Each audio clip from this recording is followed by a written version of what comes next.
WhatsApp champions and welcome back to Grand Acad. तो आज हम अपनी फिजिकल एजुकेशन स्पीड सीरीज का chapter number 8 biomechanics and sports पढ़ने वाले हैं। तो इस चैप्टर को आपने मेरे साथ बहुत ध्यान से पढ़ना है, आराम से पढ़ना है। थोड़ा सा टेक्निकल लगेगा आपको ये चैप्टर, पर मैं पूरी कोशिश करूंगी कि आपको बहुत अच्छे से और ईजी तरीके से मैं समझा दूं। और आपने ये मेरे साथ लेक्चर एंड तक देखना है, बिल्कुल भी डिस्ट्रैक्शन फ्री रहना है, कोई फोन कुछ भी नहीं करना है, ठीक है, क्योंकि हमारे लिए चैप्टर भी इंपॉर्टेंट है और थोड़ा सा टेक्निकल भी है। इसी के साथ मैं आपको बता दूं कि जो हमारी स्पीड सीरीज है वो पूरे ही इंटरनेट पे फास्टेस्ट और एफिशिएंट तरीका है अपनी बोर्ड्स की और सीयूईटी की प्रिपरेशन करने का। अगर आपने अपनी प्रिपरेशन कर रखी है तो आपकी रिवीजन बहुत अच्छी तरीके से हो जाएगी, और अगर आपने अभी तक पढ़ाई नहीं करी है तो भी आपको चिंता करने की जरूरत नहीं है, क्योंकि बहुत बढ़िया क्वालिटी कंटेंट है जिसमें हमने हर टॉपिक, हर एस्पेक्ट को चैप्टर्स के कवर करा है।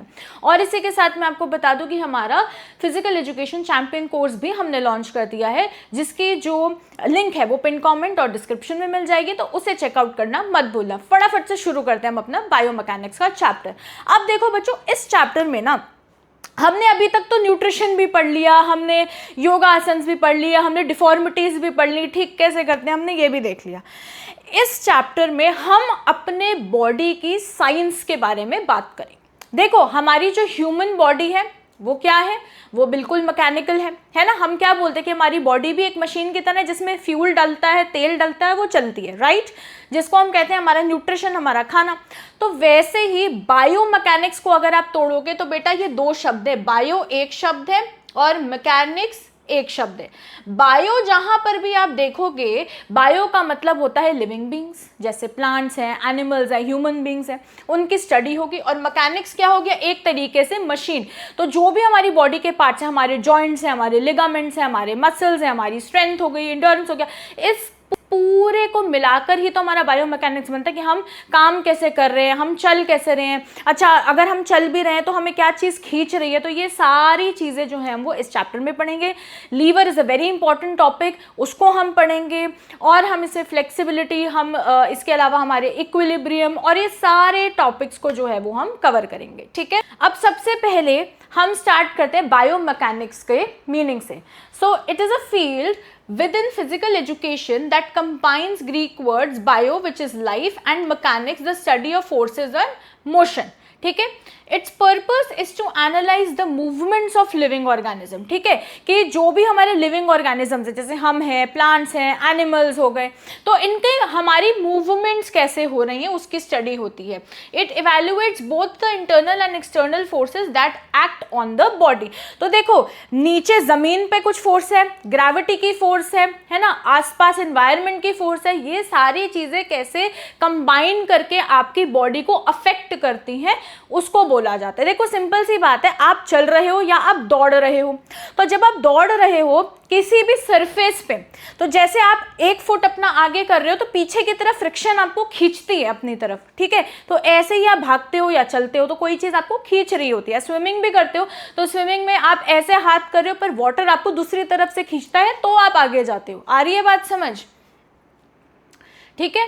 अब हम बात करते हैं न्यूटन के लॉज। देखो, जो न्यूटन है उन्होंने हमें 3 लॉ दिए थे जो हमने साइंस में बचपन में पढ़े थे, ठीक है। इसको हम क्या बोलेंगे, आई, ए एंड आर, ठीक है।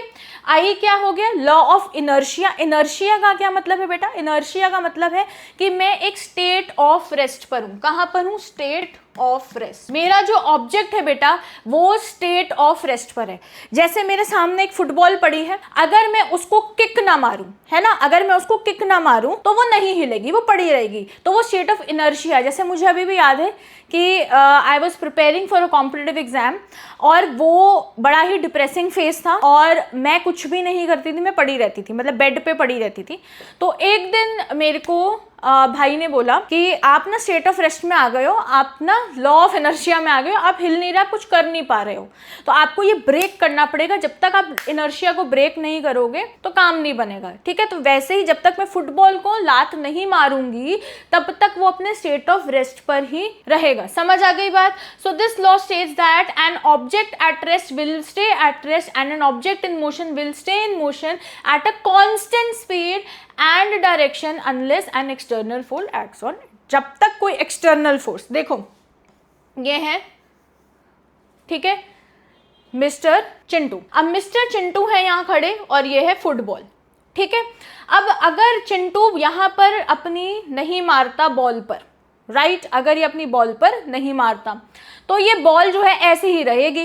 अगर मिस्टर चिंटू ने ये बॉल को किक किया तो बॉल हिलेगी। तो जब तक एक्सटर्नल फोर्स क्या है, मिस्टर चिंटू, तो जब तक मिस्टर चिंटू उस बॉल को किक नहीं करेगा तब तक वो नहीं जाएगी, तो वो स्टेट ऑफ रेस्ट पर रहेगी। तो ये था लॉ ऑफ इनर्शिया, ठीक है। अब इसकी एप्लीकेशन देख लो भाई। A stationary soccer ball remains in place until a player kicks it, वही सिंपल एग्जांपल है। A moving ball continues until an external force, जैसे मैंने आपको ग्रेविटी का बताया था, फ्रिक्शन, या फिर अ प्लेयर स्टॉप्स इट, ठीक है। या तो ग्रेविटी होगी जो आपको नीचे से खींचेगी, राइट, या तो फ्रिक्शन होगा जैसे मैंने आपको चलने और दौड़ने का बताया था, जैसे हम एक सरफेस पे चल रहे हैं, राइट, और उसके बाद अ प्लेयर स्टॉप्स इट। तो ये हमारे कुछ एक्सटर्नल फोर्सेस थे।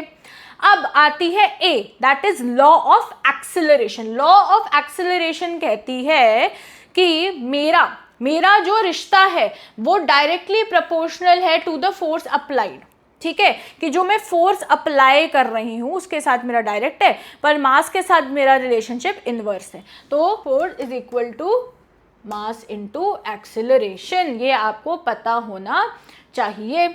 And it is inversely proportional to its mass, ठीक है। इसका मतलब है कि अगर एक बस है और एक गाड़ी है, लेट्स से एक बेटा बस है और एक बेटा गाड़ी है, ठीक है। अब मैं दोनों को धक्का दे रही हूँ, तो आप खुद बताओ कि बस को धक्का देने में ज़्यादा एफर्ट लगेगा या कार को धक्का देने में एफर्ट ज़्यादा लगेगा? ऑब्वियसली बस को, क्योंकि बस का मास ज़्यादा है ना, हैवी ज़्यादा है।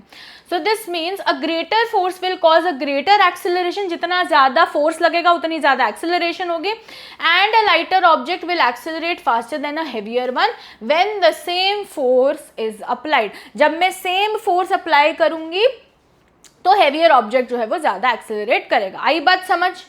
आगे चलें। Application, a strong hammer thrower can throw a 16 pound hammer, then, मतलब ये इसको आप छोड़ो, ठीक है। जो मैंने आपको कार और बस का एग्जांपल दिया वो याद रख लेना। If a basketball player hits a ball with a certain force, doubling the force will double the balls acceleration. मतलब कि मैं जितनी तेज, जितनी फोर्स से उसको किक करूंगी उतनी ही ज़्यादा वो जाएगी। समझ आ गई बात? और जितना मैं हल्के से किक करूंगी वैसे ही वो हल्की सी जाके गिर जाएगी। आ गई बात समझ? ठीक है।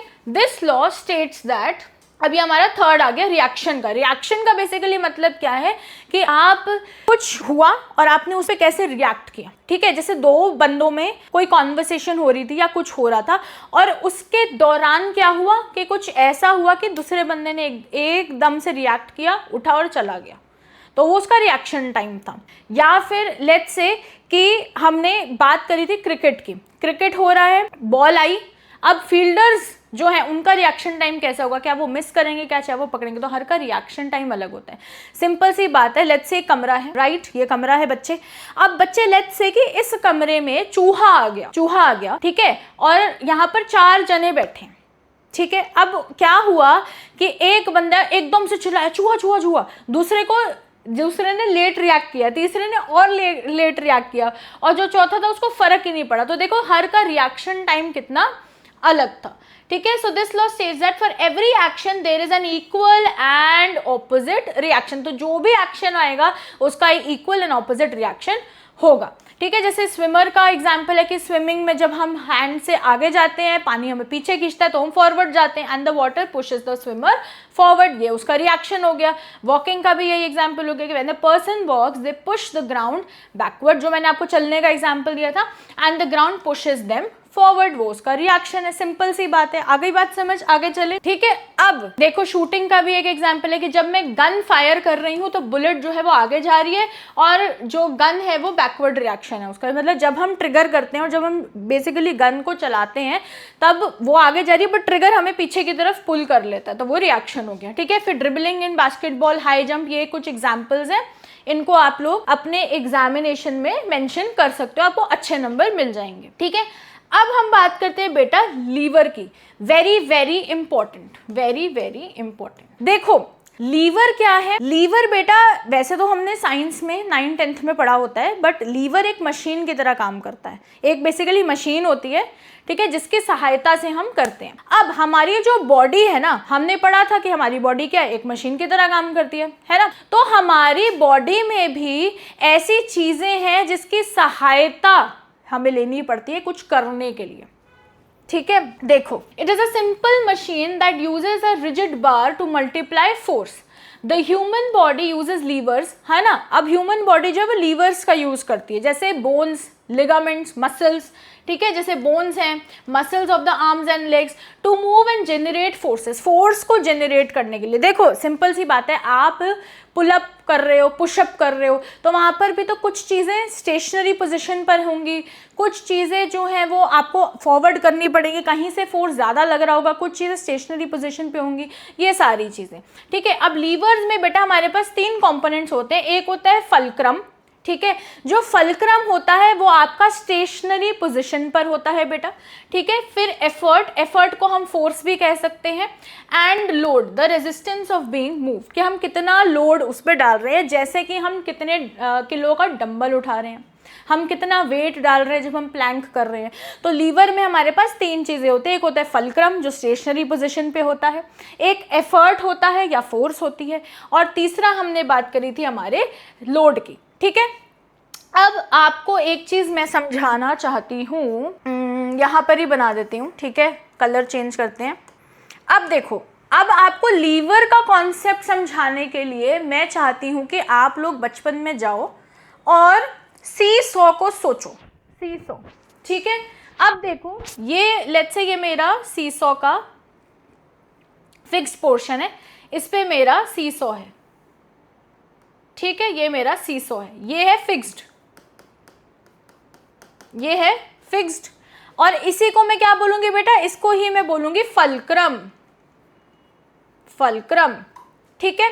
अब बेटा यहां पर मैं लगाऊंगी load, L is for load, यहां पर मैं डालूंगी लोड, मतलब यहां पर मैं बैठी, जब मैं यहां पर बैठी मेरे बेटा, तो क्या होगा, ये टिल्ट कर जाएगा इस तरफ, क्योंकि सारा लोड इधर आ गया। तो अब क्या हुआ, अब हमारा सी-सॉ ऐसा हो गया, ये नीचे ये ऊपर, ऐसे है ना, ये चीज नीचे हो गई, वो ऊपर हो गई।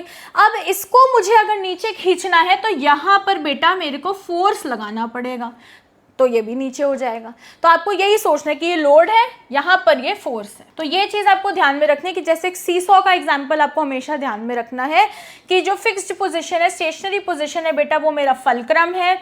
अगर मैं यहाँ लोड डालूंगी तो ये चीज़ बेटा नीचे आ जाएगी, तो मेरा सी-सॉ ऐसा हो जाएगा, और मेरे को वहाँ से अगर नीचे अब जाना है तो मेरे को वहाँ पर फोर्स अप्लाई करनी पड़ेगी। आ गई बात समझ? आगे चलें। अब हम बात करेंगे 3 क्लासेस ऑफ लीवर की, ठीक है।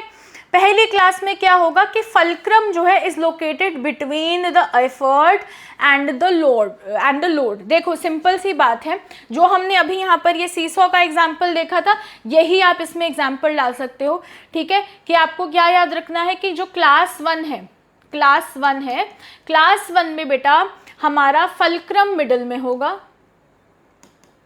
ठीक है, फल्क्रम मिडल में होगा, ठीक है। एफर्ट और लोड जो है वो साइड में होंगे, जैसे मैंने आपको सी-सॉ का समझाया। तो सी-सॉ और lifting your head to look up where the neck acts as the fulcrum. तो यहाँ पर क्या हो रहा है कि जो नेक है मेरी, जब मैं मूवमेंट कर रही हूँ, मैं रोटेशन कर रही हूँ, तो यहाँ पर नेक जो है वो फल्क्रम का काम कर रही है। आई बात समझ? चलो आगे चलते हैं। ये अब आपको यहाँ ध्यान में रखना है कि क्लास 1 में मेरे बेटा जो फल्क्रम है वो बीच में है, एफर्ट और लोड साइड में है, ये आपको याद रखना है सी-सॉ के एग्जाम्पल से। आगे चलते हैं। अब सेकंड में जो लोड है वो बीच में है, ठीक है। क्लास 2 में क्या हो रहा है बेटा, लोड मिडल में है, लोड मिडल में है, the fulcrum and effort side में, ठीक है। जैसे standing on your tip toes, volleyball, ये सारे के एग्जाम्पल हो गए, ठीक है। तो लोड जो है वो मेरा बीच में है, ठीक है। आ गई बात समझ? एग्जाम्पल्स देख लो एक बार। उसके बाद आता है third, the effort is located between the fulcrum and the load, और ये सबसे कॉमन टाइप ऑफ माना जाता है, ठीक है। और यहाँ पर हमने क्या बोला, हमने बोला कि यहाँ पर जो हमारा एफर्ट है वो बीच में होगा, ठीक है। पिछली बार हमने क्या देखा था, लोड, ठीक है। लोड में आप ये भी कह सकते हो कि भाई जैसे पुशअप है, तो आप पुशअप मारे हो तो आप बिल्कुल साइड में आप ऐसे लेटे हुए हो, आपका टोज फिक्स्ड है और जो सारा लोड है वो आपका ये कोर पे आ रहा है, ठीक है। वो भी आप एक एग्जांपल इसमें मेंशन कर सकते हो, ठीक है। सबसे कॉमन टाइप है ये। The forearm acts as a class 3 lever when an athlete hits a ball with a racket, ठीक है। The elbow is the fulcrum, ठीक है। Elbow, the bicep muscles apply the effort and the racket and the ball are the load, ठीक है। एक और example है कि जैसे आप बाइसेप वगैरह करते हो या ट्राइसेप करते हो, तो बाइसेप में क्या है, ये आपका पोजीशन, ये एल्बोज आपकी फिक्स्ड होती हैं, ठीक है, ये बिल्कुल नहीं हिलती और बस आप ये मूवमेंट कर रहे हो तो आपके बाइसेप मसल्स पे काम हो जाता है। ट्राइसेप्स में पीछे से हो रहा होता है, ठीक है, और यहाँ पर यही चीज़ फिक्स्ड होती है, ठीक है। तो ये एग्जाम्पल्स आपको मेंशन करने हैं। अब बात आती है बेटा equilibrium and stability in sports. देखो, जब भी इक्विलिब्रियम शब्द आपको दिखे, चाहे वो स्पोर्ट्स में हो चाहे वो इकोनॉमिक्स में हो, इक्विलिब्रियम का मतलब होता है अ स्टेट ऑफ बैलेंस, ठीक है, स्टेट ऑफ बैलेंस। तो यही हम पढ़ेंगे कि आप बैलेंस कैसे रह सकते हो। देखो, अभी हम इसमें स्टैटिक भी पढ़ेंगे, डायनामिक भी पढ़ेंगे, ठीक है। तो फटाफट से इसको पढ़ लेते हैं। सो इक्विलिब्रियम क्या है, is a state where all the forces act on an object and a balance resulting in no change in motion, की मोशन में कोई भी चेंज जो है वो नहीं आ रहा है, ठीक है। अब आती है हमारी स्टैटिक इक्विलिब्रियम। देखो, स्टैटिक इक्विलिब्रियम का मतलब है जब मैं किसी चेयर पे हूँ मैं और मैं बैठ गई चेयर पे, तो यहाँ पर कोई भी चीज़ हिल नहीं रही, डुल नहीं रही, मैं सिर्फ स्टेशनरी पोजीशन में बैठी हूँ, उसको मैं स्टैटिक इक्विलिब्रियम कहती हूँ, वो बैलेंस्ड है, राइट, ठीक है।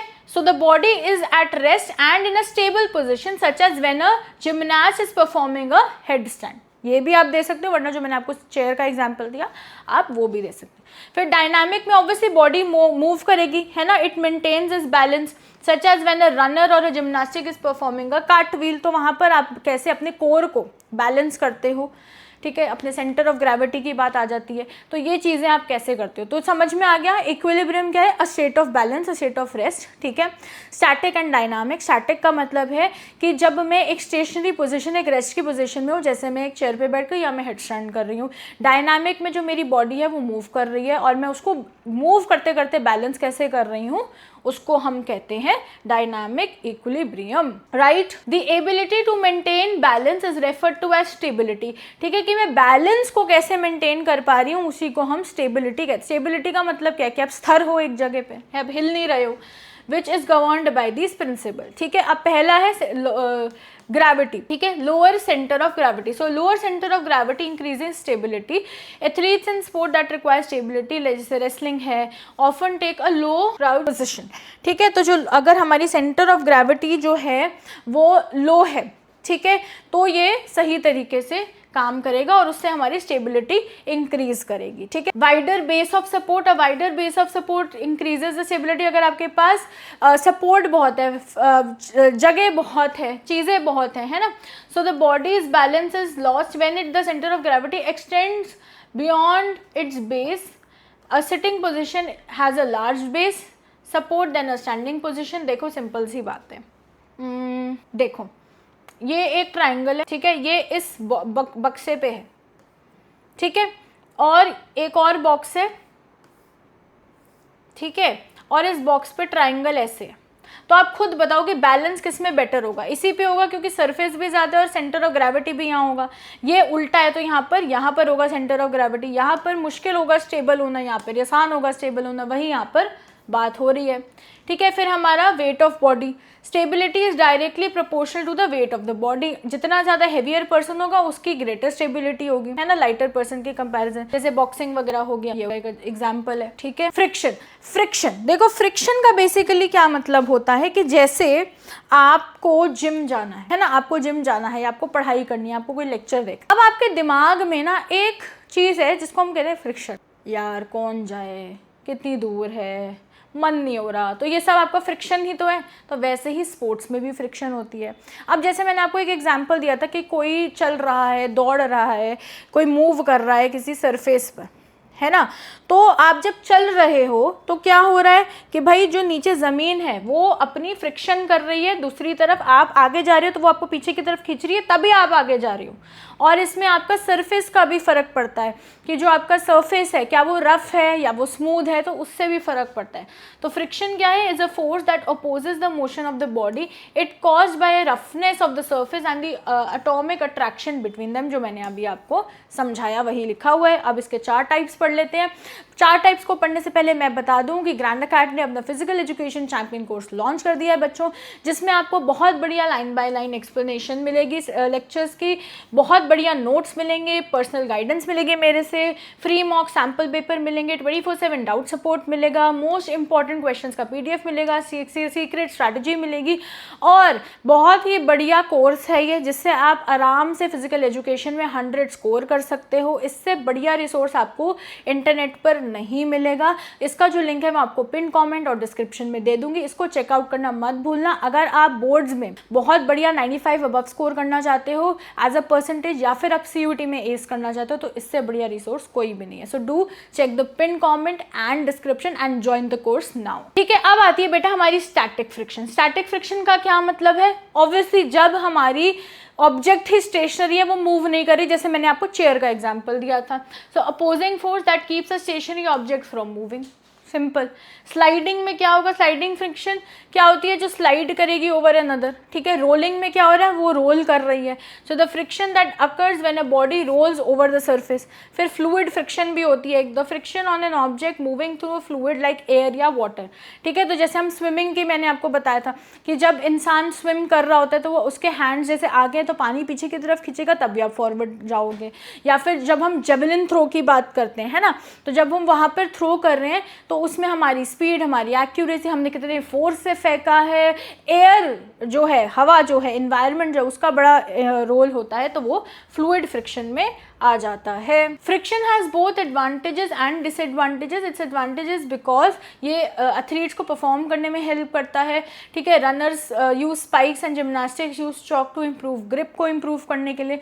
फ्रिक्शन के डिसएडवांटेज भी है कि स्लो हो सकता है एथलीट का काम, ठीक है, एंड एयर रेजिस्टेंस भी हमारे साइकिलिस्ट वगैरह को करती है। क्योंकि देखो, अगर आप देखो, सिंपल सी बात है, आप बाइक या स्कूटी पे जा रहे हो, है ना, आप बाइक या स्कूटी पे जा रहे हो और वहाँ पर क्या हो रहा है, अब आप जब धीरे चला रहे हो ना उसको, तो आपको हवा इतनी महसूस नहीं होगी, पर जैसे ही आप अपनी स्पीड बढ़ाओगे इतनी ज़्यादा हवा आने लग जाएगी। वही यहाँ पर बात हो रही है, ठीक है जी। आगे बात करते हैं कौन कौन सी चीज़ें अफेक्ट करती हैं फ्रिक्शन को। पहला है लुब्रिकेशन। लुब्रिकेशन का क्या मतलब है? लुब्रिकेशन का मतलब है जब भी देखो घर में जैसे बारिश का मौसम होता है तो उस टाइम पे बच्चों क्या होता है कि जो दरवाजे हैं ना वो बड़े आवाज़ करते हैं, टक टक करते हैं, बंद नहीं होते हैं, है ना, ढंग से। तो हमारे मम्मी पापा क्या करते हैं, थोड़ा सा तेल डाल दिया, कुछ ऑयल डाल दिया, इंजन ऑयल डाल दिया, है ना, ऐसी चीज़ करते हैं ना। तो बस वही बात यहाँ पर है कि आप ऑयल्स का, ग्रीस का, वैक्स का यूज़ करते हो ताकि आप फ्रिक्शन को सर्फेसिस के बीच में करना कम कर दो उसको, ठीक है। आ गई बात समझ। Then rolling versus sliding. Rolling objects force less friction than sliding objects. तो जैसे जो भी रोलिंग ऑब्जेक्ट्स होंगे, जो भी सर्कुलर मोशन वाले, सर्कुलर शेप के होंगे, वो बेटर होंगे, ठीक है। सरफेस रफनेस, वो भी मैंने आपको बताया था कि अगर हमारा सरफेस बहुत रफ है तो आप खुद सोचो ना कि उस पर कुछ करना ही बड़ा मुश्किल है। सपोज मान लो कि एक वैसे एक्टिविटी होती है जिसमें हमारे पास एक मशीन होती है, उसमें वेट्स होते हैं और हमें बहुत धक्का ही देके उसको आगे तक लेके जाना होता है, बट अगर वो सरफेस ही मेरा इतना रफ है कि उस पर चलना कूदना सब कुछ करना मुश्किल है, तो आप नहीं कर पाओगे। तो यहाँ पर उस फ्रिक्शन की बात हो रही है, सरफेस फ्रिक्शन की। फोर्स अप्लाइड, ठीक है, फैक्टर्स डिटरमाइनिंग फ्लेक्सिबिलिटी। पहला फोर्स अप्लाइड, कि आप कितना फोर्स अप्लाई कर रहे हो ऑब्जेक्ट्स के बीच में कि वो फ्रिक्शन को इंक्रीज कर दें, ठीक है। So force applied is more force between two objects increases the friction. अगर आप दो ऑब्जेक्ट के बीच में इतना ज़्यादा फ्रिक्शन लगा दो, बस मतलब फोर्स लगा दो, सॉरी, कि वो हो ही नहीं पा रहा, ठीक है। सरफेस, स्मूथ सरफेस जो है वो लेस फ्रिक्शन वाला होगा और रफ सरफेस में ज़्यादा फ्रिक्शन होगी। हम ऑलरेडी डिस्कस कर चुके हैं, आगे चलते हैं। अब बात आती है बेटा प्रोजेक्टाइल की। देखो, प्रोजेक्टाइल बेसिकली आपको जेवलिन थ्रो समझना है, ठीक है। प्रोजेक्टाइल क्या है? एक ऐसा ऑब्जेक्ट को जब मैं फेंक रही हूँ हवा में तो वो कैसे जा रहा है, वो आगे जा रहा है, पीछे जा रहा है। अब इसमें ये भी आपका करता है कि जैसे आप जेवलिन थ्रो कर रहे हो, है ना, आप किस एंगल पे कर रहे हो, आपका स्पीड क्या है, आपका फोर्स क्या है, एयर विंड का क्या हिसाब है, ये सारी चीज़ें इसमें आ जाती हैं. So it is an object throne into the air that is only acted upon by the gravity. हमारी जो ग्रेविटी है वो इस पे एक्ट करती है. The curved path it follows it's called trajectory और अ पैराबोला. ये आपको पता होना चाहिए, ट्रेजेक्ट्री और अ पैराबोला. देखो सिंपल सी बात है, ठीक है, ये पॉइंट ऑफ ओरिजिन, राइट. अब देखो कि हम लेट्स से कि मैंने एक फेंका 55 डिग्री एंगल पे, ठीक है, लेट्स से ये 55 डिग्री एंगल, ठीक है. फिर मैंने एक फेंका 45 डिग्री एंगल पे, ठीक है. फिर मैंने एक फेंका 20 डिग्री एंगल पे, ठीक है. तो जो बेस्ट होगा वो 45 डिग्री एंगल वाला होगा. 45 डिग्री जो है वो बेस्ट माना जाता है, क्योंकि यहाँ से जब आप फेंकते हो तो वो एक डायरेक्शन में जाता है, और जब आप फेंकोगे उसको प्रॉपर तो वो बहुत आगे तक जाएगा. बट अगर देखो, अगर आप नीचे बस ऐसे ही फेंकोगे तो वो नीचे गिर जाएगा. अगर आप बहुत दूर से भी करना चाहोगे तो भी वो ऐसे आके बिल्कुल ऊपर से आके नीचे गिर जाएगा. तो बेस्ट होता है बेटा 45 degree angle is the best angle, ठीक है. अब मेन फैक्टर्स पढ़ लेते हैं जो प्रोजेक्टाइल ट्रेजेक्ट्री को जो है वो अफेक्ट करेंगे, ठीक है. अब यहाँ पर आपको ये भी समझना है कि जब जेवलिन थ्रो टाइप चीज़ हो रही है तो हर कैंडिडेट को मौका मिलता है. ऐसा नहीं होता कि अगर एक नहीं कर लिया तो हो गया ख़त्म. सबको मौका मिलता है, सब थ्रो करते हैं, फिर जो हाईएस्ट होता है वो विनर होता है.